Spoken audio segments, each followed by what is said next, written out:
వీరములు మాట చెప్తే వినాలి. మాట వినాలి గురుడా, మాట వినాలి, మాట వినాలి, మంచి మాట వినాలి.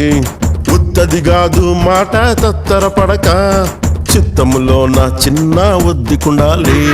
మాట వినాలి గురుడా, మాట వినాలి, మాట వినాలి, మంచి మాట వినాలి. ఆకులేని అడవిలోన అదరే మేకలన్నీ మేయవచ్చు, సద్దులేని కోనలోన కొండ చర్య కులావచ్చు.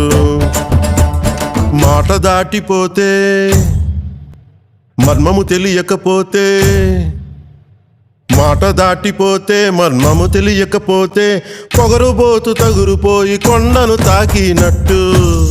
అందుకే మాట వినాలి గురుడా, మాట వినాలి, మంచి మాట వినాలి.